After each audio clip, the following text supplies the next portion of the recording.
and welcome back to Let There Be Light.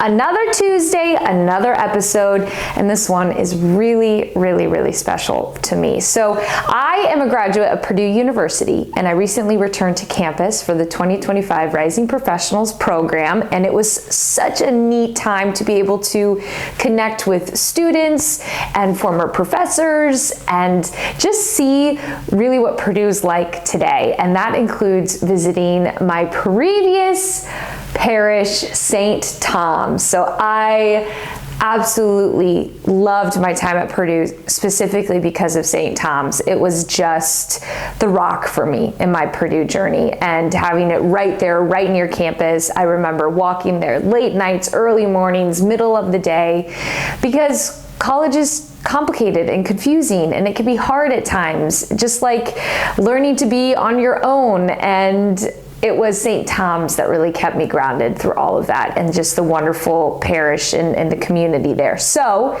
of course, when I'm going back to Purdue, I wanted to go back to St. Thomas, and it just happens to be the 75th anniversary of this Newman Center, which is amazing. I mean, what a milestone. So I was so excited to have the opportunity to chat with St. Thomas about this milestone. So we spoke with Mina Hunt, who is the head of communications for the parish. And then we also talked to Amelia Bedford, and she is a current student there right now that is working on their media team. And so I went into it really not knowing what to expect. I knew we were going to talk about St. Thomas and just the milestone of 75 years. And the most beautiful thing happened, because the Holy Spirit does that, is it ended up just being a really beautiful conversation about faith for young people and what that looks like right now, and the uptick in young people desiring faith and desiring a religion and coming to the church.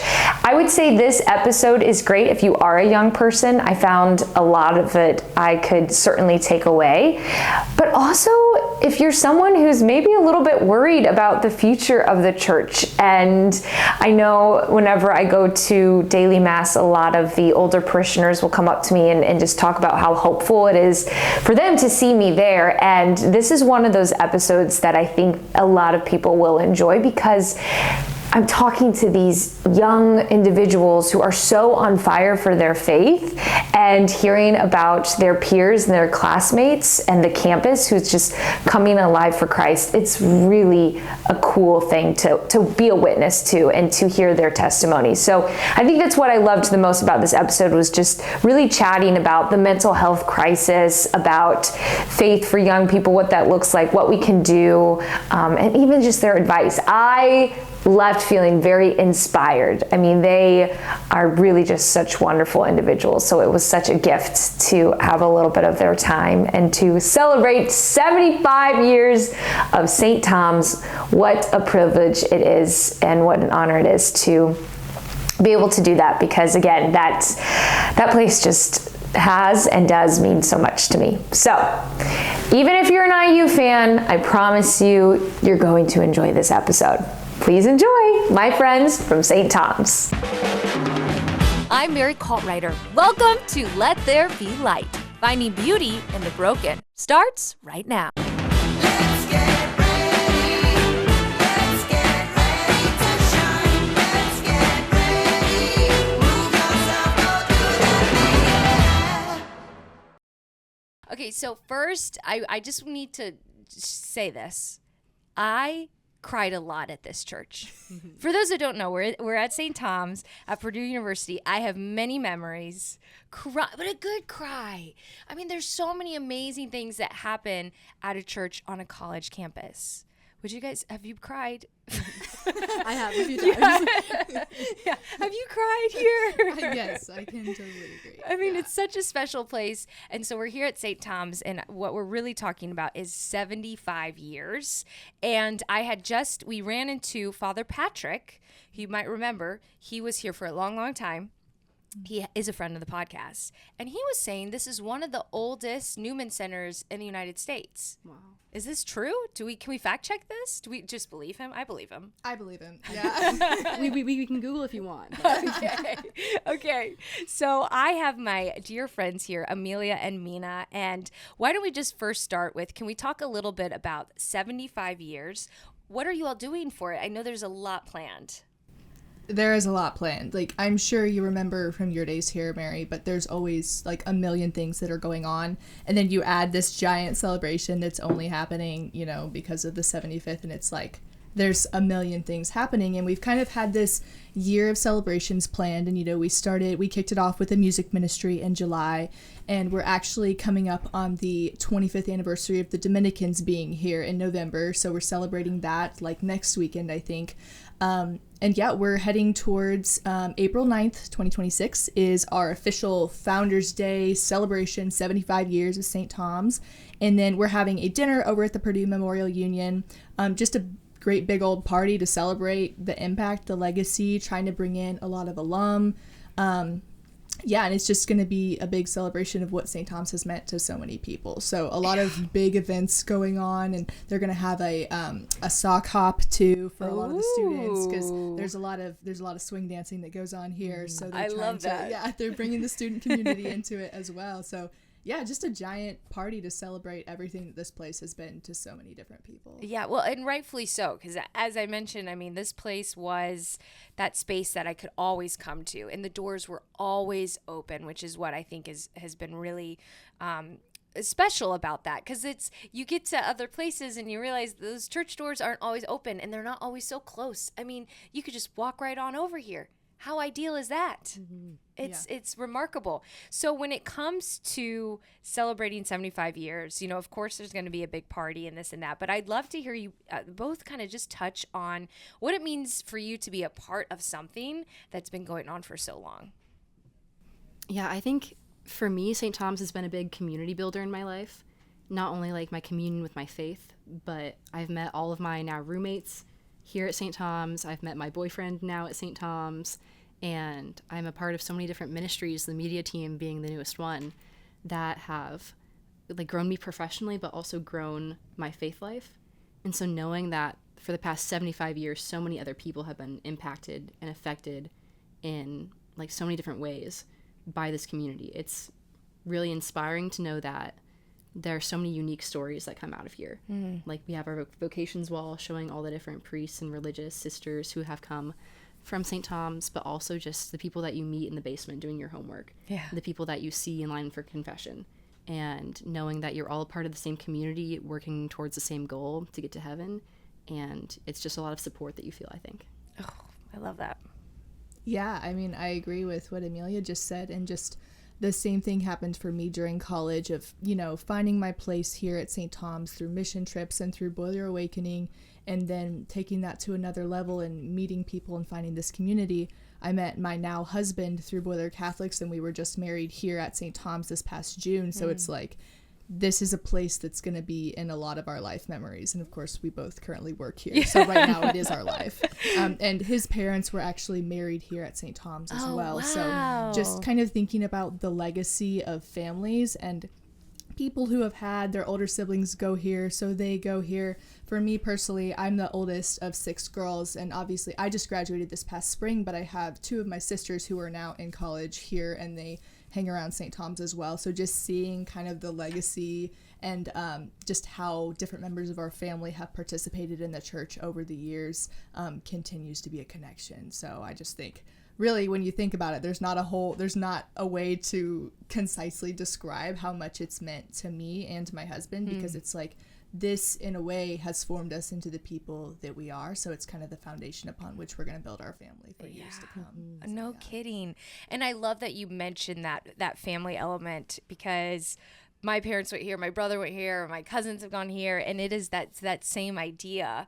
And what I love about St. Tom's is it's not just a church that you come to on Sunday. We mentioned the doors are always open, but you talked about Boiler Awakening. Can we just reference that? Because what an experience. I try to explain to people out of the college bubble, like there's this thing that I went to in college and it's amazing. It's like the best retreat I've ever went on. It'll probably stay that way. And it's just so hard to put into words. I mean, what are we on now? How many Boiler Awakenings has there been? We just had Boiler Awakening 30. 30. Oh my gosh, all these big milestones. And how are the numbers? Because when I was here, it was hard to get into Boiler Awakening a lot of semesters. Like it was selling out. Yeah, the numbers continue to grow. You know, there's a wait list, I think, for, you know, people who are trying to staff and for people who are retreatants, just because we have a huge number of kids who are hearing about this and who, once they've made or gone on BA, they want to be a part of that and help form other people as well. So I think the numbers continue to grow. And obviously there was kind of a slump with COVID because it's like, oh, well, I think BA 20 was when, you know, the world shut down and you couldn't actually be there in person. But the numbers have just continued to go up every single semester. Yeah, it's really such an incredible experience. I think that was one of the best pieces of advice I got as a newcomer to Purdue was to attend that retreat, because it really just set my own college career on a trajectory where I definitely had ebbs and flows and growing pains, but I always came back to the church, and that's what it was all about. And so I've really enjoyed Boiler Awakening. I don't even know if I've even fully described to Nate. He's watching here behind the camera. I got to tell you about it a little bit later. Okay. It's amazing. And what I love too is that you could still be involved in it. I remember doing the choir. I remember doing the small groups. And what people should know too, you don't have to be Catholic to go on it. Like anyone can enjoy it, which is important. Because I remember there were plenty of people that weren't Catholic that were in my small group. And it was just like, yeah, we're just all college students. Every college student needs a break. That's how I feel. So that's going to lead me to my next point. So, you know, I think St. Thomas is really in a unique position where it has a very strong Newman Center. It's a lot of involvement. Have you guys found in your own college career that from the outsider perspective, I see a lot more young people being very vocal about their faith. And I'm just wondering, from your perspective, is that what you're experiencing? I would say 100%. So, you know, and I just graduated, so I'm not necessarily in that student world anymore, but I can tell you every single staff meeting where we sit down with the friars and talk about things that are going on at St. Thomas and how we're leading these students, Father Andy, who's our current pastor, he always says something along the lines of like, the Holy Spirit is working, like something is coming awake, something is moving within these students, and it's like a revival. Like seriously, I think there is truly a fire that's sweeping through the heart of young people. They're looking for something more. Right. And you know, a church is a place that they come because they hear, you know, they hear stuff about this and they want to know what makes you different, what makes you so joyful, what makes you the way you are, what is faith and why does it matter. So I truly believe that we are seeing, you know, our mass attendance is up. Our Sunday night dinner that we have every single week is also up. I mean, we have at least 2,500 people every week through here for mass. And, you know, our goal, there's around 13,000 Catholic students at Purdue. And we want to have all those students here, which, you know, capacity could be a problem, but it's like that would be a good problem to have. So I really think that there's just revival sweeping through college campuses. And it's really...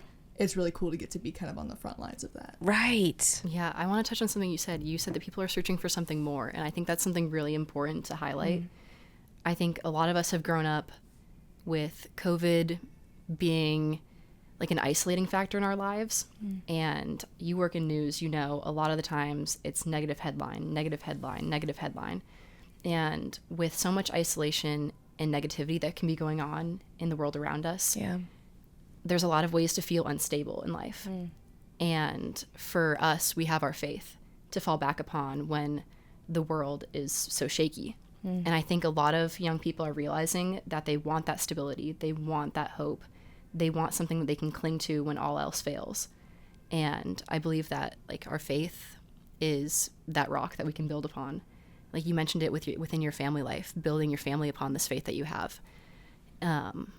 And I think ever since that Eucharistic revival that we had that was hosted in Indianapolis, I think 2 summers ago now, there's definitely been a huge influx in at least my life and those around me, people who love their faith and they want people to know that faith. And Right. that's why we're so vocal, because we know how good it is and we want people to feel that as well. Yeah, and that's a really special place to be in. And what you said was honestly, you know, being here for talking about my career and I can't wait to share with people at Purdue what it's like to be in but good luck. No, I'm just kidding.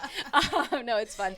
But what I like about it is that what you said is probably the biggest lesson that I think anyone could take away, is that no matter what career path you go down, no matter what season of life you're in, there's going to be struggles, and it's just that has to always be the center and the rock. And so as college students, to be already realizing that and creating those habits and knowing like this is the foundation is just, I mean, that's monumental. And you even said it before, like we're all just on a pathway to get to heaven, and like what a beautiful perspective to like have that. And one of the women that I had interviewed a long time ago now, I guess, Colleen Carroll, was my favorite thing she said is, what is this in the light of eternity? And I wish I had thought about that more in college a little bit, because I could be so serious in a good way, but I took myself very seriously. I was working very hard, and not that I don't think God say, no, don't work hard, but it's such a fine line of balancing that, right? Of like putting so much of your heart and soul in this, and that almost becomes an idol. And it's like, what is this in light of eternity? Like really, what is the passion? What's the purpose? So you mentioned, 13,000 students. So how are you trying to, there is, I feel it, a revival. People are more interested. People are more vocal. How do you hope to bring in more college students to even just come to know God? Yeah, for me, I'm the communications coordinator, so I think it all goes back to our social media and our online presence. I truly believe that digital evangelization and reaching students in a place where they already are, which is on their phone, is going to be where we're gonna get souls for Christ. And that's a huge thing that we have been trying to focus on with our newly formed media team is, what kind of content do these people need to see? How can we put out more content? And, it's kind of a matter of, planning strategically, sure, advertising our events, yes, but also listening to the Holy Spirit and, listening to those urges of maybe this is something that somebody really needs to see today. Yeah. And I truly believe that even platforms like Instagram and TikTok are places where students are not going to be leaving anytime soon. I feel like most people have some sort of social media. And I think that's a way that we can really try to reach them where they're at. And it's not like we are asking them to do anything crazy to like just run and join OCIA right away. It's like, no, just take a minute, stop scrolling, and read our reflection on this Bible verse. It's Right. just taking those small steps, I think, is how we're going to reach college students for sure. Yeah. I think being visible on campus is also something that St. Thomas is really pushing for. I'm not sure if you've seen, but the new mural on the door outside. It's beautiful. Just like a giant image of Jesus with arms wide open, ready to welcome people into the church. We're doing a massive redesign on our bonfire website for new merchandise for St. Tom's. Oh, great. There are some really great designs that we have going on, and I'm really excited to see them come to fruition. But like wearing your Boiler Catholic shirt around campus, like I wear it to my intramurals, and a lot of people are like, oh, you guys are with Tom's. Oh, like you guys are with the church. Like, no way. Like I go there sometimes.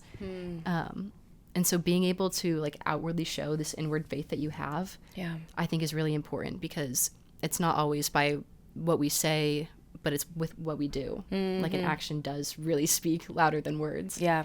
And so by the way that we live our lives, and then also like putting on that Boiler Catholic's name and representing that on campus, I think is something that's also really important. Yeah.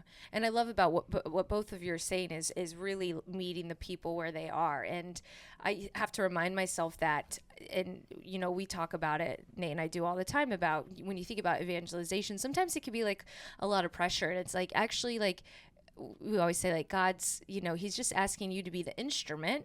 And so it could be as much as just like being kind to someone, and because you don't know where they're at. So that's something that I really have been focusing on, is just loving people right where they are. And I'm glad you said that, social media, because I had Sister Orianne on the podcast, and she is basically a famous Instagram nun. And I was like, she's probably going to say, yeah, right? Love She's her. great. I was like, she's going to say that people need to get off online. And she's like, actually, no, we like need to meet people where they are. But she said a similar testament to what you said, where she's only posting when she feels moved by the Holy Spirit. And I think for me, like, part of the challenge is, you know, working in media, it's a lot of attention grabbing, but really finding that balancing act of, not for, only for me, because like when I'm tired, I definitely like to scroll, and like you can over consume it, but there does need to be a presence there. And it's been fun to watch. There has been so much online, and it's moving. It's really moving. Have you heard any stories of anyone that, like, because I know someone who became Catholic after seeing something on Reddit. He saw something on Reddit, and then it led him to like a Father Mike video, and he started watching Father Mike Schmitz, and Nate wasn't even Catholic, and then he just started listening to so many podcasts, and like that was how his OCIA was, podcasts, basically. It's cool how many resources there are. Do you guys know anyone? Has there been anyone? Not yet. I would say maybe not so much that I know of personally from like seeing the St. Tom's Instagram page necessarily, but there's a friend of mine, a couple, they're not Catholic, but you know, just through conversations with me and my husband, I've started to kind of see a curiosity starting to spark, and just like, you know, there's some sort of, there's a saying about like, if you like history, you're going to become Catholic, because, you know, you look back into history, and you read the church fathers, and it's just like, you're seeing the real truth of Catholicism. So it's like, even through small conversations, I'm starting to see that curiosity spark of, you know, why do you believe the Eucharist is the body and blood of Jesus? And why do you do this at Mass? And why is Mass so long? And what's up with the Hail Mary? And it's like, this friend of mine, I found out that he downloaded Hallow.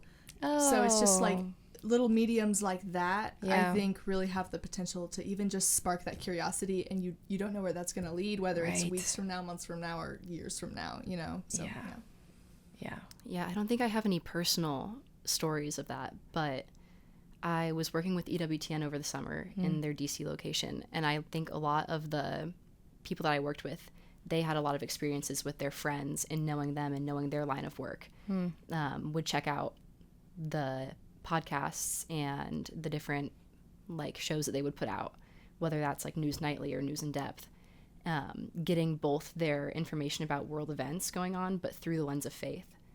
And I think a lot of them have had friends who have just stayed curious and stayed intrigued about the faith because they know someone who works with it. Right. And then having those resources, like being able to have news articles that are written from a Catholic perspective, and that will like tell you the moral truth behind it. I think having all those resources like Hallow or iBreviary or all these different apps, having it at like the touch of a button is, I think, really important. Like, again, meeting people where they're at and what they're able to like have access to.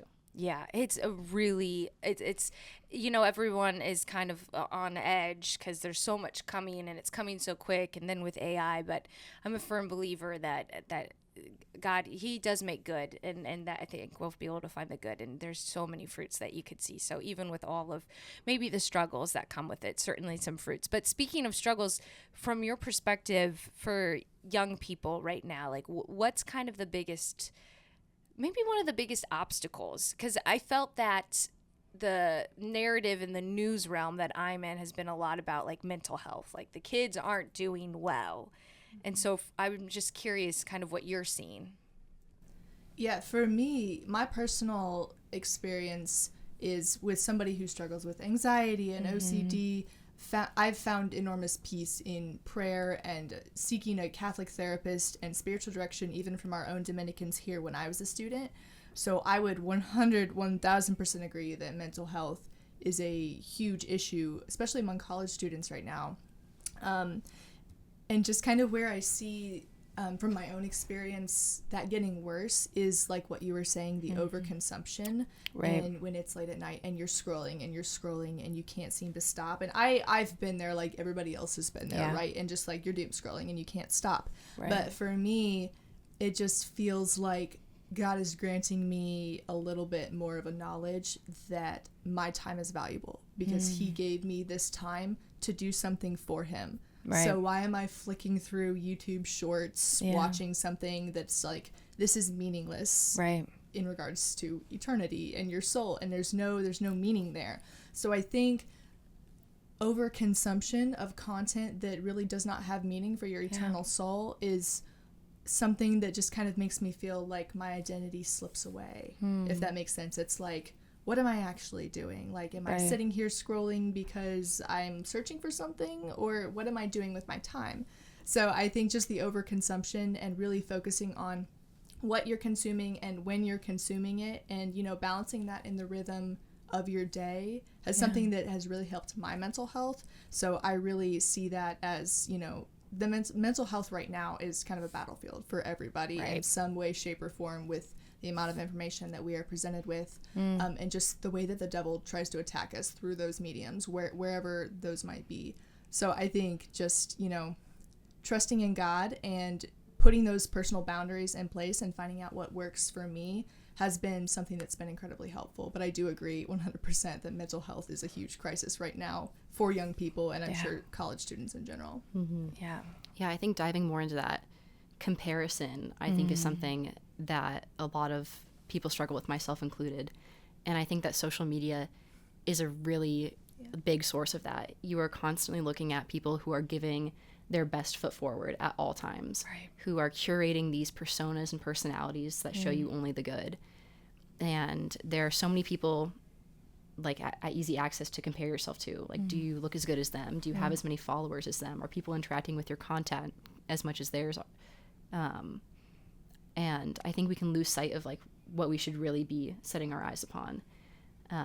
I recently picked up a book from my house called Choosing Beauty. It's like a 30-day spiritual makeover is what it's marketed as. I like it. And the author talks a lot about like who she compares herself to, like supermodels, and like her struggle with vanity, and really that the truest form of beauty that we see is like Mother Mary, and how she is a perfect vessel, and how all she does is be the mirror to reflect God's light and God's love.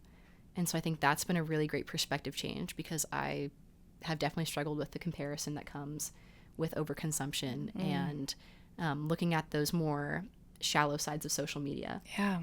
And I think if we can bring the youth and bring them back to what they should be focusing on with our social media pages, bring their focus back on the faith, back on the Lord, I think that's a really great way that we can like at least fight the battle Right. from our own front. Right.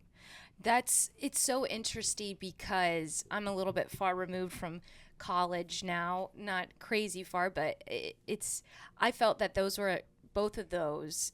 Social media, it was popular, certainly, I think even more ingrained now than it was, but comparison definitely.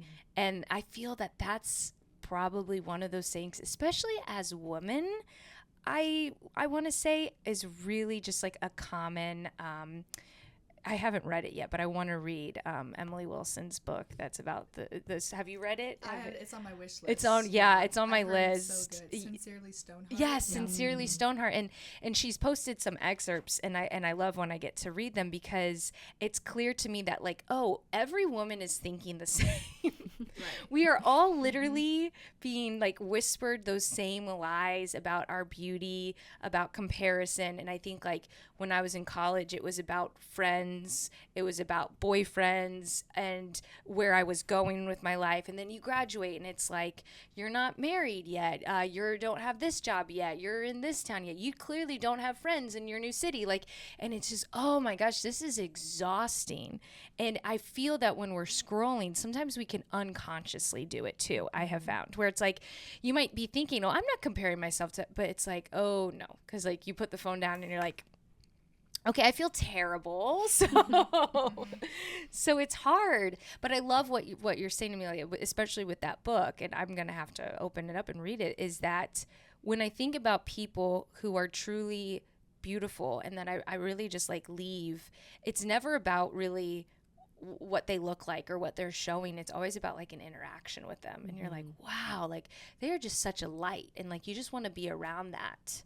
And I bet people just like wanted to be around Mary.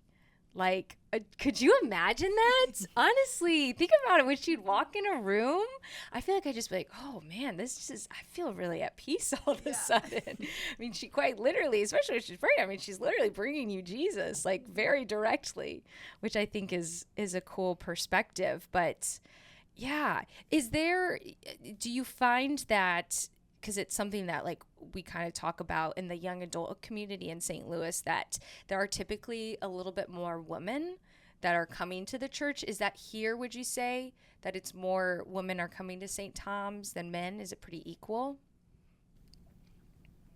I'd say from my experience, it's been pretty equal. That's good. I think I have a bit of a unique perspective seeing my older brother who's Right. here. He went on BA 30, had a great experience. Oh, good. And so from him, I'm seeing his men's group and how they're holding each other accountable and how they're building this group of young men who, like, they have a group chat where they share each day something that they did to bring them closer to God, or how they see God in their Wow. lives each day. And that forms from like the Ignite groups that we have here. There are a lot of like all men's or all women's small groups and Bible studies that we have going on. And so I think for St. Tom's, I feel like it is pretty even. I would agree. Yeah.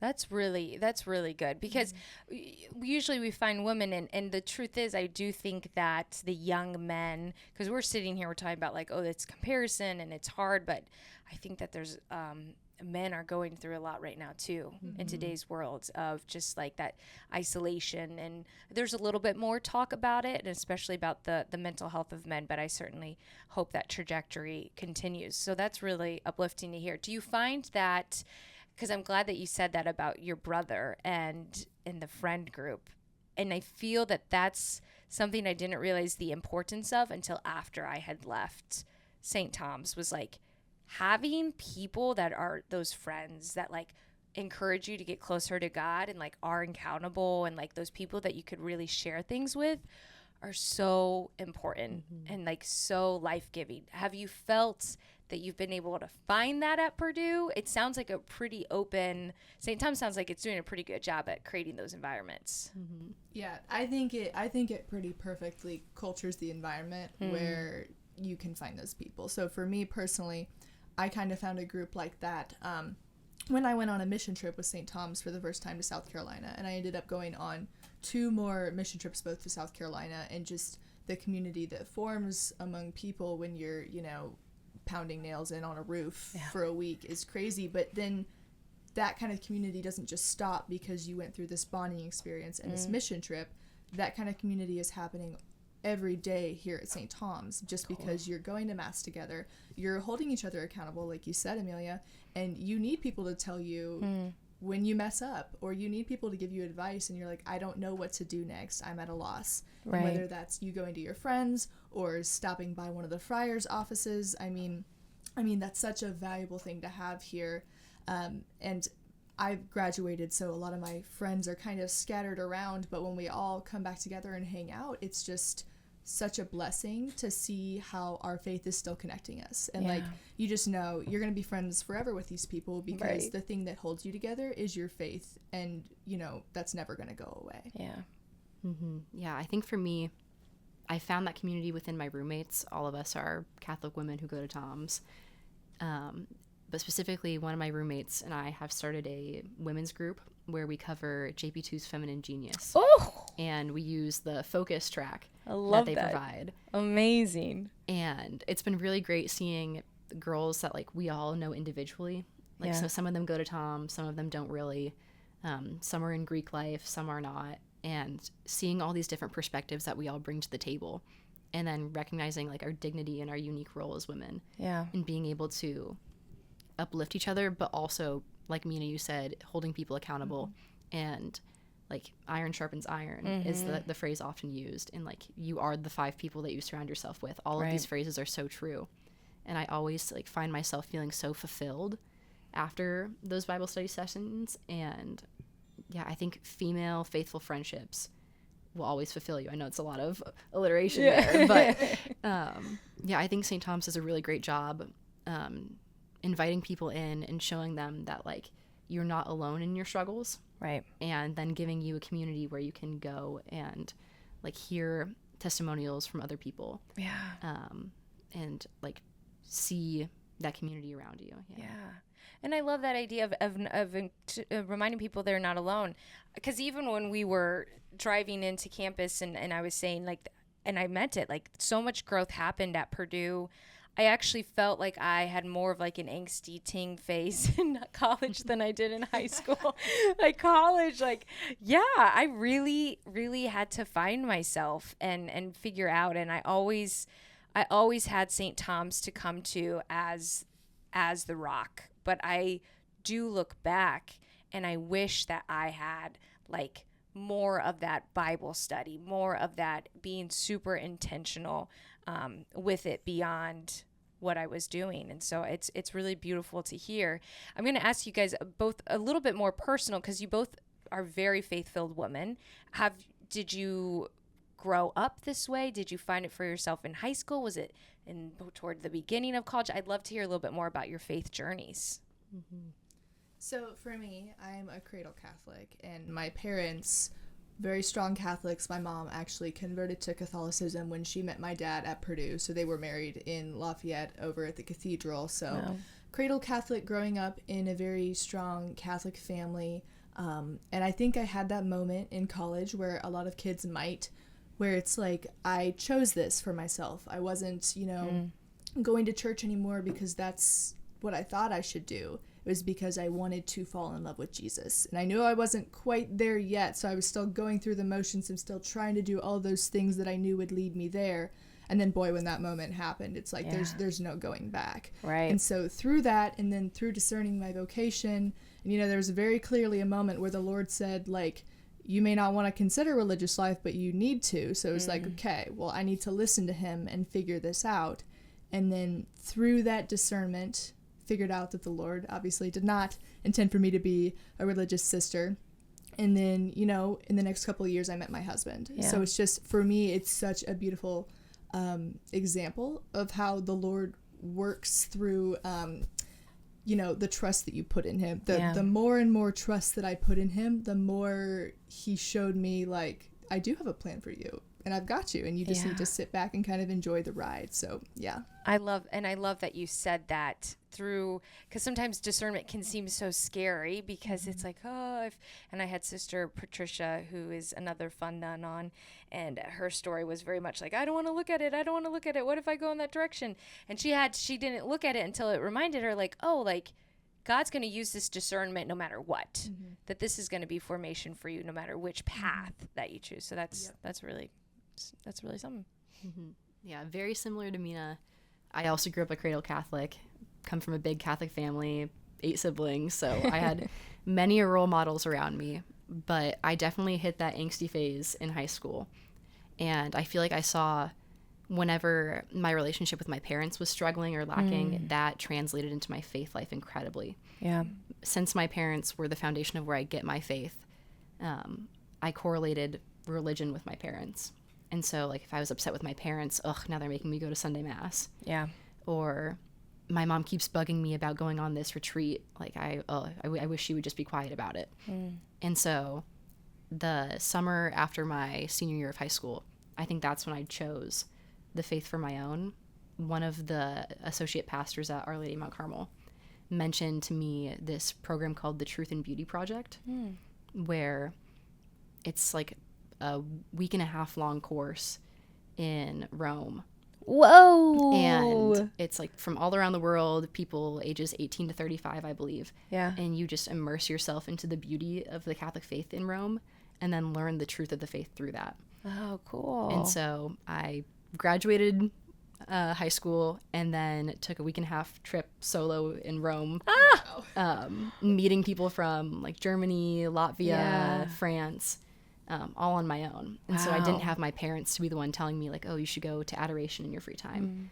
I didn't have them there to like usher me to grow in my faith. And so I think being there, being in a completely different country on my own, that definitely pushed me to choose the faith for my own. And then coming to St. Tom's and coming to Purdue, that was something that I wanted to emphasize in my college life. Yeah. That no matter what happens, no matter how I feel, no matter what the relationships around me look like, I want to continue to choose the faith. and continue to choose to come back to it. Wow. And what a gift to have that experience right before you go into really what's a really independent kind of, your parents aren't going to be here moment. And that's awesome. Like, what a good little nudge that you got there. That's perfect.